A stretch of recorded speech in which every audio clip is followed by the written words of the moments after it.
Calls எல்லாமே signal இல்லாம cut ஆயிடுச்சு. ஆனா நம்ம ஹீரோ மட்டும் கத்தி கத்தி பேசிட்டு இருக்கான். நீ நடிச்சது போதும்டா அப்படின்ற மாதிரி சுத்தி இருக்கிற மத்த எம்ப்ளாயிஸ் எல்லாம் நம்ம ஹீரோவை பார்த்து சிரிக்க இந்த இடத்துல நம்ம ஹீரோ பயங்கர எமோஷன் ஆகி, ஆமா நான் நடிச்சுதான், ஏன்னா எனக்குன்னு சொந்தம் பந்தம் யாரும் இல்ல, எனக்கு என் அம்மா இருந்தானா கண்டிப்பா எனக்கு கால் பண்ணிருப்பால, நானா போன் வந்த மாதிரி நடிச்சதுன்னா அது ஏன் சந்தோஷத்துக்காக அப்படின்ற மாதிரி நம்ம ஹீரோ பயங்கர எமோஷனா கண் கலங்கி பேசிட்டு இருக்கும்போதே சட்டுன்னு அப்ப அந்த கூட்டத்துல இருந்து ஒருத்தர் வந்து நம்ம ஹீரோவை தொடறாங்க. அது வேற யாரும் இல்ல, ஹீரோயின். ரொம்ப நேரமா உனக்கு போன் பண்ண ட்ரை பண்ணிட்டு இருக்கேன், சிக்னல் கிடைக்கல, நீ நல்லா இருக்கல, ஓகே தானே அப்படின்ற மாதிரி கூட்டு போறாங்க. இந்த தருணத்துல தான் நம்ம ஹீரோ அவன் இழந்த மொத்த சொந்தத்தையும் ஹீரோயின் கண்ணுல பார்க்க ஆரம்பிக்கிறான். அதே மாதிரி நம்ம ஹீரோயினுக்கும் ஹீரோவுடைய இந்த குணம் பிடிச்சு போய் லவ் பண்ண ஆரம்பிக்கிறாங்க. இப்படியே ரெண்டு பேரோட லைஃப் நல்லா போயிட்டு இருக்கும் போது ஒரு நாள் நம்ம ஹீரோனோட சிஸ்டர் வந்து ஹீரோயினுக்கு ஒரு வீடியோ காட்டுறாங்க. அந்த வீடியோல ரயில்வே ஸ்டேஷன்ல ஒரு பையன் லவ் பண்ணலன்னு சொல்லிட்டு ஒரு பொண்ணுடைய முகத்துல ஆசிட் அடிச்சுட்டு போறான். சுத்தி இருக்கிறவங்க எல்லாருமே வேடிக்கை பாக்குறாங்க. அப்படி வேடிக்கை பாக்குற அந்த கூட்டத்துல நம்ம ஹீரோ ஒருத்தர் அந்த வீடியோ பார்த்ததுல இருந்தே ஹீரோயின் பயங்கரமா டிஸ்டர்ப் ஆயிடுறாங்க. அடுத்த சீன்லயே டாக்டர் கிட்ட போயிட்டு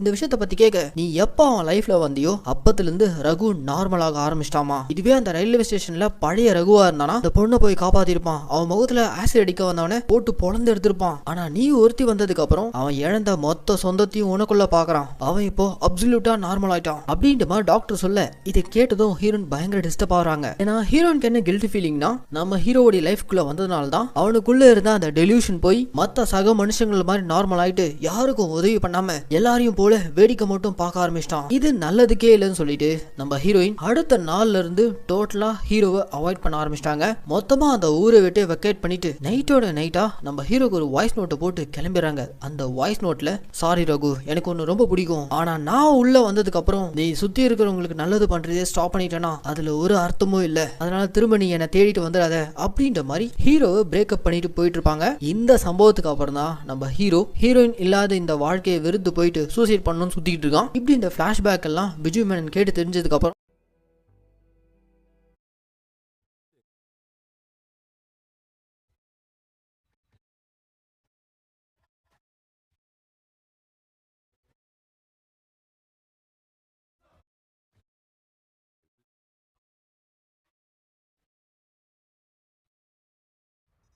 எக்ஸ்ட்ரீமுக்கு வேணாலும் போவான்.